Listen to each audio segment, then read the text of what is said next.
Would you like to live in a treehouse 140 feet up? Let's talk about that.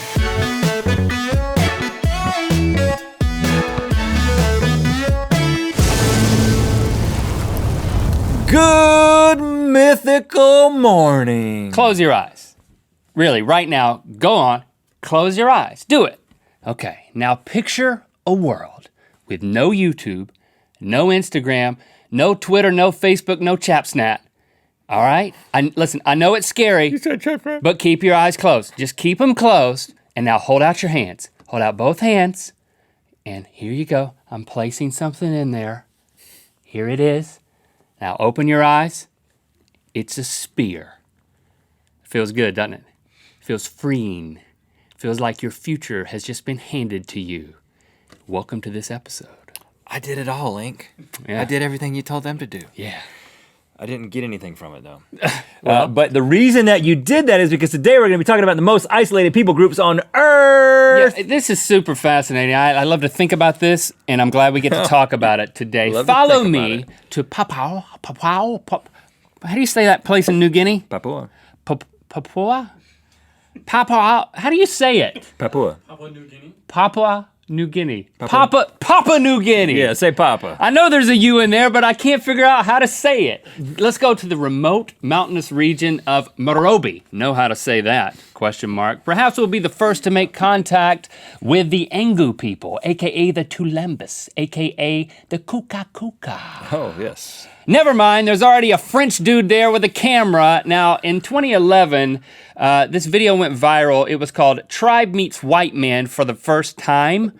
And this video is somewhat disingenuous because this same tribe did allow themselves to be photographed by ethnologists in 1979, 1985, and 1987. But it's a YouTube video, so the title can be misleading. That's how it works. But we're still gonna watch it anyway. So let's watch this video. Tribe meets white man for the first time. And that's the Frenchman on the right. Okay, yep.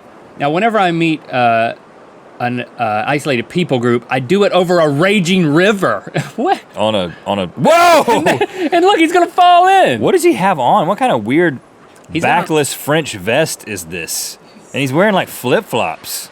Like I was like, why you got on flip-flops? He's very suspicious, and I would be too. What is your French vest all about? Let me touch it. Whoa, don't. And yeah, I would be very suspicious to touch a man with a green visor like that. It's like, come on, what are you? He's made all kinds of weird decisions about this. This is your first chance to reach out. I'm gonna put on my backless vest and my green visor. And my translucent green visor. All right. French people. So that's what it will be like. That's our introduction to an isolated people group. Okay. Right there. Okay. It's like time travel. Well, I'll move right on to the Korai people, also in Papua New Guinea. Oh, good. Yeah. Papua New Guinea. There's about 3,000 of them, and they are known for their absolutely amazing tree houses. Look at these things. These things are 140 feet in the air. That's why I said that in the teaser. It's crazy. And it really is. Okay. This is not like, you think your dad's impressive because he like went to Walmart and got treehouse kit and like put it up in some maple in your backyard. Your dad's not impressive. These people are impressive. They build. If one of these people is your dad, then he's you're impressive. An exception. 4-room houses up there with fireplaces in them. They're building tree houses out of wood with fireplaces in them. And they sway, but they don't burn. Do they have like red plastic slides? Woo! No, they don't. They don't need that. They don't need that, man. Don't undersell it. Anyway, it's not all awesome, fun tree houses because there's speculation that they're cannibals. Oh. So they have a belief, potentially, that if a person is possessed by the demon Kakua, they should be killed and eaten. All the adults join in. They eat the person except for the bones, teeth, hair, fingernails, toenails, and genitals. Yep, don't eat those. We should probably tell them it's okay to eat genitals. We've had no negative effects from doing it. The brain is eaten. They were not human genitals. No, they weren't. Can I point that out? The brain is eaten immediately while it's still warm. All very spooky stuff here. I never eat cold brain. No, don't do that. Except on a pizza. Now, But there's a lot of people who say, this is all a hoax. They're the biggest pranksters in the world because they're just trying to keep you people, your tourists, out of here. And so they've come up with these stories about being cannibals. So nobody knows exactly what to think. But they have let themselves be filmed. They actually were contacted in the 70s. They have been subjects of documentary films. And I just don't think they really look like cannibals. I'm gonna say they're just treehouse people, not cannibals. I love the trick that they've played to keep people out though. But I'm not gonna risk it and try to find out. Right. And I'm not that hungry. Those tree houses are pretty to awesome, eat people though. either. We could go try Yeah, it. I'll tell him out. he's possessed with a demon. In 1996, reports began bubbling up from deep within the Amazon rainforest in Brazil of a wild man in the forest. A wild man. It took 10 more years of expeditions to actually establish this guy's existence, but it is a lone dude who is the last survivor of an unknown tribe. He is the most isolated man in the world. Oh, I see what you did there. They finally found one of his huts, and it was a tiny shelter made of palm thatch, and in the middle of it, it had a 5-foot deep hole that, I don't know, he'd hide in, sleep in, catch animals in. It's to make the ceiling seem higher. We don't know exactly, but they called him the man of the hole. We got to find the man of the hole. But he was on the run. Whenever they would encroach on one of his holes, he would move to make a new hut and make a new hole, and he would keep moving, but they finally caught up with him and videotaped it. They found the man in the hole. Okay, Rhett, see if you, no, that's not him right there. Is he the guy with the jeans? No, that is not him with the jeans. Okay, is he the And guy with the t-shirt to the right? No, just look, tell me when you see him. I believe that, that is him. Yes, with the eyeball. Yeah. The guy with the eyeball. He's the one in the hut. That's the man of the hole right there. And there's his spear tip. You sure? That's the spear tip of the, yes, I'm sure. That is a spear tip of the man of the. It could be his finger. Nope. It could be like flipping the bird. Get out of here. It's a spear. Now, on another occasion, dude got too close to that spear and he stabbed him. He stabbed one of the dudes who was on the expedition. Really? And they started calling that guy the man with the hole. The man of the hole made the man with the hole. He really did that. Listen, what the Brazilian government declared a 31 square mile area around him to be off limits. So they gave him his own zone, which I think is pretty cool. I would like to have a 31 square mile radius declared around me sometimes. That's because I get that, Brazilian government, sign me up. I'll be the man of the hole. I need the hole for the headroom. His spear was 15 miles long. That's why they did that. Here it comes again. Give me another one. The Pentuppy 9. All right. You need to know a little history here. The Aboriginal people in Australia, they've been there for about 40,000 years. But back in the 1950s, they began to make contact with some of these isolated tribes out there because the Australian government was going to start doing missile testing out there. So they got all the Pentuppy people, which was a sort of a subset of Aborigines, and got them out of there. But there was a group of 9, the Pentuppy 9, 2 women and their children collectively, that were left behind. They were overlooked. They wandered the desert. Dodging missiles? Probably, yeah, all the time. 30 years until 1984.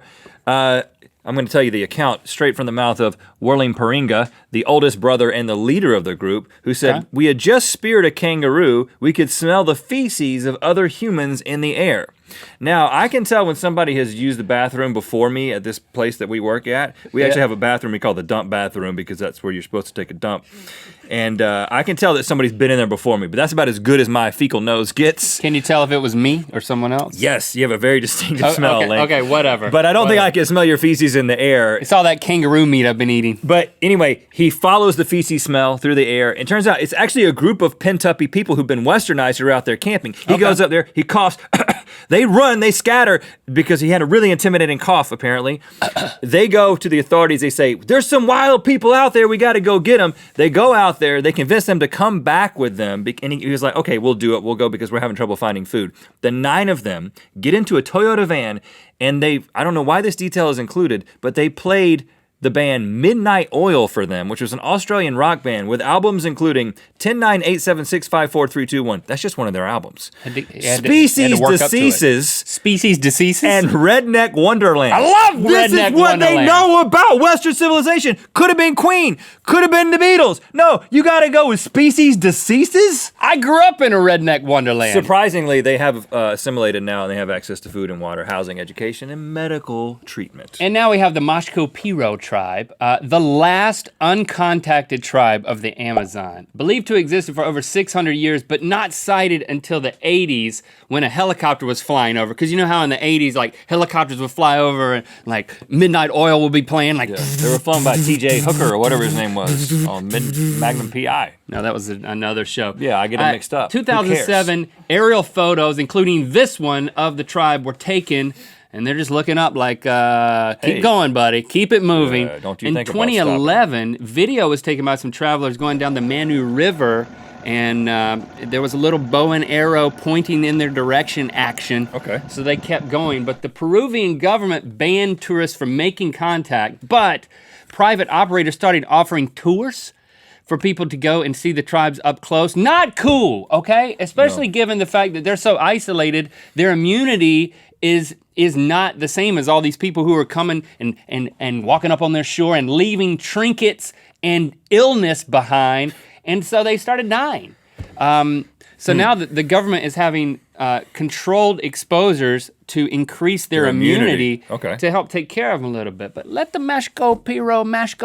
Let them do that, people. Come on. They don't want your trinkets. And if you know of any other isolated people groups, let us know and we'll go on an expedition. If you are one, if you're watching right now, it'd be very ironic that you're watching a YouTube video. Thanks Not for exactly isolated. liking, commenting, and subscribing. You know what time it is. Hi, I'm Pam. Hi, I'm Lauren. This is Teddy, and we're from Sydney, Australia. And it's time to spin the wheel of mythicality. We have two different sticker packs available at redlink.com/store. Look at that, so many stickers. You can stick them so many places. redlink.com/store. Click through to Good Mythical More, where we're gonna play a video game entitled All Zombies Must Die. Oh. It's two-player, Rhett. Team! We can also shoot each other by accident. We're selling the ugly carrot at the bottom of the bag. Oh, I'm down in this bag. You got any more? You got any more carrots to sell? Got one. Whoa, Oh, look at that. you sure that's a carrot? No, it's great. Look All at right. it. This is We're gonna start like the bidding at $40. $17. $17 for the little carrot that looks like somebody's finger that broke off. It looks like a little toe that got infected. You can The put it little in carrot that looks like a toe that's infected. We're going to go to 17. And we're going to go to 18. Oh, it's 18. Okay, Put it in a key slot. It'll open something, I think. Let's stay together. Oh yeah, we're getting good at this now. Yeah, guns are very helpful in the zombie apocalypse. I just ate a cheeseburger that fell off of a zombie.